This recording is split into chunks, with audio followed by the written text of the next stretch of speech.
à tous. Aujourd'hui, nous allons parler de la cage à lapin, qui n'est pas un habitat adapté pour élever 24 heures sur 24. C'est avant tout un outil d'éducation. Voilà, donc votre lapin a besoin d'espace et de divertissement pour être en bonne santé. Donc, le confinement en cage a pour une hygiène parfaite afin d'éviter au lapin des soucis de santé. Il faut donc bien choisir sa cage, puis bien réfléchir à son équipement. Les cages de moins d'1 mètre ne sont pas adaptées aux lapins. Ce sont des cages pour tout petits éleveurs. Si votre lapin reste enfermé dans une si petite cage, il développera des troubles du comportement. Voilà. Donc, pour le choix de la cage, voici les critères de base. La cage doit être grillagée et pas en plexi afin de permettre une bonne circulation de l'air. Cela évitera à votre lapin des problèmes respiratoires afin de trop souffrir de la chaleur de l'été. Alors, je vais vous montrer une photo d'une cage plexiglas. Donc, elle a bien un côté en vitre et en haut grillagé. Donc, la taille de la cage doit être adaptée à l'utilisation que vous en faites. D'accord? Donc, si votre lapin reste en cage une grande partie de la journée, une cage de 120 x 60 x 50 est un bon choix. Si vous avez un lapin de race géante, il ne pourra pas rester en cage. Vous devrez lui construire un enclos ou le laisser en liberté. Donc, la cage doit être assez haute pour que le lapin puisse se tenir debout sans problème. Donc, ensuite, la cage doit être bien équipée afin de rendre confortable la vie de votre lapin quand il est enfermé. La litière doit être parfaitement adaptée. Elle doit pouvoir s'ouvrir sur le devant pour que votre lapin puisse sortir tout seul et au-dessus pour sortir le bac à litière. Attention à l'ouverture des portes. Attention à l'ouverture de la porte avant. Si vous laissez la porte en place, le lapin peut se prendre les pattes dedans. En sautant, vaut mieux retirer complètement et la remettre à la fin de la sortie du lapin. Vous lui éviterez des accidents parfois dramatiques. Voilà, donc là nous allons parler de l'emplacement de la cage. Donc, la cage doit être placée dans un endroit calme mais pas isolé. Le lapin aime vivre avec la famille. Choisissez un endroit sans courant d'air à l'abri de la lumière directe qui peut être très dangereuse l'été. Ne posez pas le lapin en hauteur.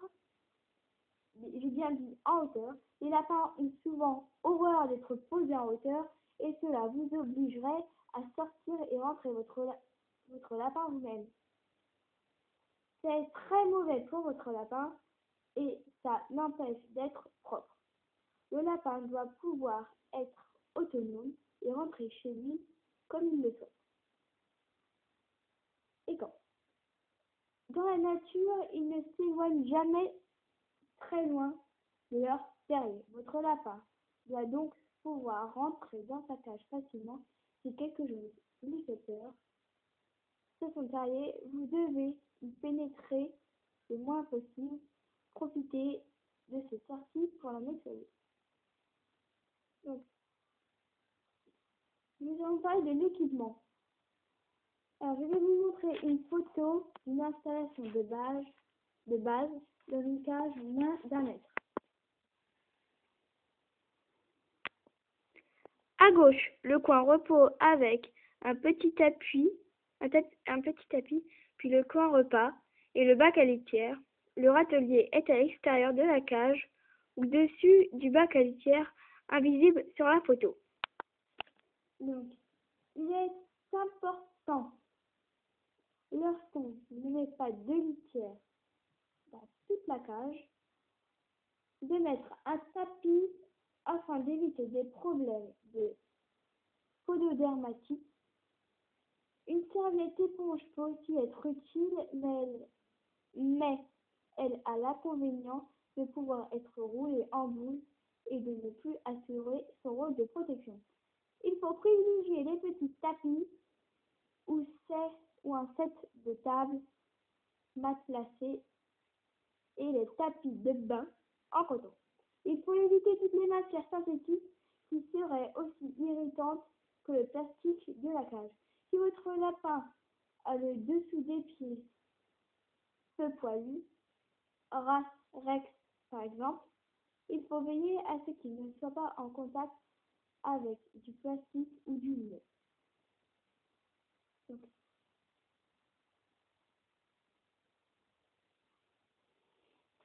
Donc, je vais vous montrer une petite photo d'un coin repas. Vous remarquez qu'une fois mis en place le coin repos, le coin repas et le bac à litière, il ne reste plus beaucoup de place au lapin. C'est pourquoi nous vous conseillons une cage d'1,20 m. Une cage d'1 m de 120 cm a l'avantage d'être plus haute et de permettre l'installation d'un étage confortable. Je vais vous montrer une photo d'une cage qui fait 120 cm.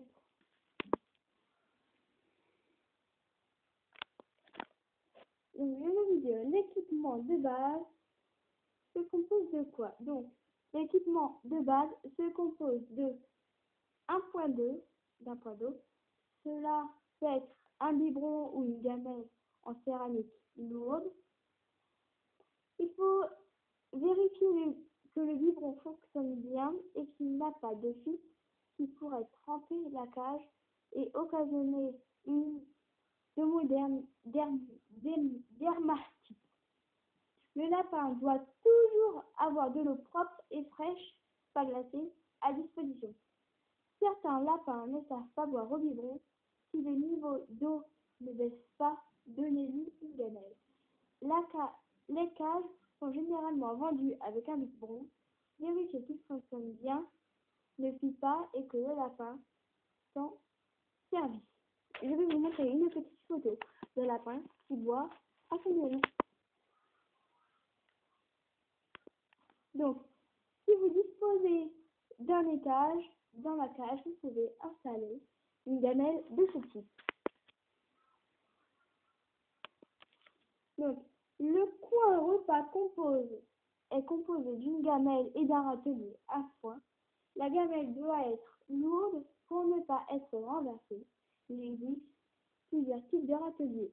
Donc, je vais vous montrer une photo d'un râtelier en métal installé à l'extérieur. Un râtelier en plastique qui se pose à l'extérieur, que vous pouvez apercevoir ici. Je vous conseille de poser le râtelier au-dessus du bac à litière, comme ça, ils mangent quand ils vont. Ça permet de joindre l'utile et l'agréable. Donc, un bac à litière, c'est l'élément clé de l'équipement, car il va vous permettre d'éviter votre lapin et d'envisager plus tard de supprimer la cage en partie ou totale. Il existe plusieurs types de litières répertoriés dans la rubrique choix d'une litière dans Marguerite ici. Donc, nous allons parler de l'hygiène de la cage qui dure 30 secondes. Chaque semaine, vous devez nettoyer la cage. Donc, chaque semaine, vous nettoyez la cage. Ensuite, n'oubliez pas, il y a un produit spécifique que je ne connais pas le nom exact, que je vais vous dire à la fin de la vidéo. Donc, je disais, il faut la nettoyer une fois par semaine. Après, ce qu'il faut, c'est la cage à l'eau savonneuse, il faut nettoyer la cage savonneuse ou au vinaigre blanc. Inutile d'utiliser de l'eau de javel et c'est trop agressif et polluant. Réservez l'eau de javel aux désinfections, indispensable en cas de maladie. Pensez aussi à laver les gamelles et les biberons qui peuvent être source de développement de bactéries. Donc, merci d'avoir regardé cette vidéo et j'espère que vous en avez assez appris sur le cas de la fin.